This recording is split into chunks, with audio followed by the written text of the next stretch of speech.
Hi everyone, I thought it was about time that I did a solar update. So it's been some time actually since I did another update, and it was about 2 weeks ago, 3 weeks ago maybe, something like that. I've not done a great deal on this, and I probably should do, because this could potentially save me money, you know, I won't have to pay for electric. So yeah, I need to get sorted with this really. And also, today has been the sunniest day this year that I remember, so yeah, it's getting sunny. I need to get started with this and finish it all off properly. Anyway, the controls are all fine, as you can see here. The controls are working fine, if this is going to focus. The SP32 is stable. We've got the nano and all the other controls there, the buttons. Everything's okay. I'm actually charging a battery at the minute as well with a car battery charger. Everything's working okay, apart from one thing. And I have come on and done quite a lot more to try and fix that one thing. So what happens is, you can see the nano there, and it's not blinking. And what it means is it's not transmitting any data to the SP32. So if I just go over here, if I just press this button and try and keep it still here, you can see that there's not much data. And that's because the nano, for whatever reason, crashes. I don't know why it crashes. I've checked, I've checked very in a primitive way for memory leaks, and I can't see any memory leaks. So I don't know why the thing crashes, but it does. So what I've done is I've done quite a lot of code changes and enhancements to both of these two modules. And what I do now is I've got like a link. I mean, of course, there's a link from the nano to the ESP32, which sends data via serial. But now, in that tunnel, if you like, I provide two things. I provide a diagnostic line and also a data line. That's kind of weird, the terminology is a bit weird, but basically through that wire I send two types of data. There's diagnostic data and real data.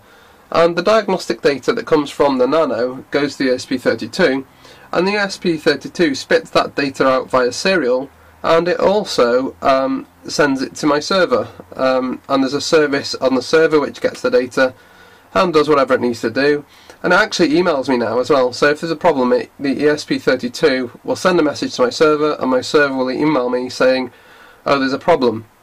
So it's a lot better, because now I can actually know what the problem is, because the ESP tells me everything I need to know.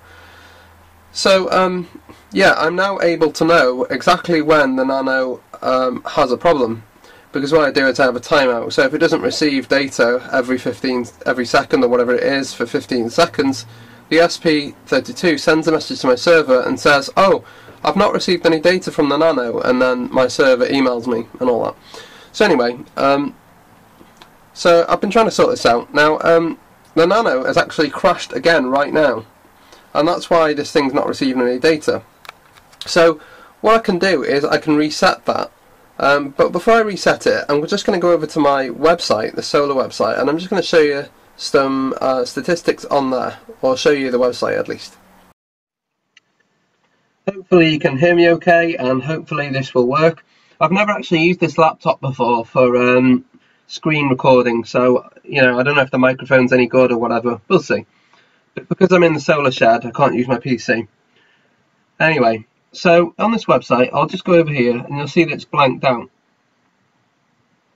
So this is doing whatever it's doing. Basically, it has no data because the ESP32 is not sending it any data, and it's not sending it any data because it's not receiving any data to send. It kind of relays. So yeah, you can see all the stuff here, it's blank. Data log will also be blank. There's no data. Charts, there's a problem there as well, it'll be blank. Now command log, because the ESP32 is still connected to my server, I can still get that info because it's not actual sensor data, it's data from the ESP32 to my service on my server. So yeah, I can still get that data. So if I look over here, you can see that I've actually changed this to last 100. It used to be last 12 or 24.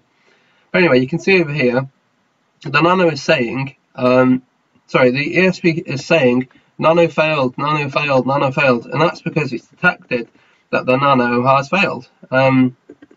So this is the latest thing that I've added, which is what I was telling you about, this tunnel that sends me data about what's going on. Anyway, so what I'm going to do now, while this is still recording, I'm going to reset the ESP, not the ESP32, I'm going to reset the Nano, and you should see that data will start flowing again. So let's give this a try. Let's go to the dashboard. We should be getting data. Yeah, there you go. So data's back on. So let's see. Solar PV. So we've got all the data now. You can see the light. It's 33,000 lux. That should be, according to the screen, it's actually 39,000. So there you go. Battery state. Minimum and maximum battery voltages and whatever else. So all the data is back on, and if I go to the data log, there should now be a couple of records. Yeah, there you go. So there's 2 records because they're aggregated and summed up for each minute. So I've got the data back, and then the charts are not going to be very useful, of course, but I'll show you them anyway. So we've got whether the AI is on, the power source, which is on mains. Technically it should be on solar at this time, but because it's been off since a few days, it doesn't know yesterday's turn on and turn off time. I'll need to work on that actually. Anyway, and there's some more statistics and stuff over here. And let's go back up. Command log, this may have changed now. Let's see. No, there are no more commands, but I can force it to be commands. Let me see what I can do here. If I turn AI off.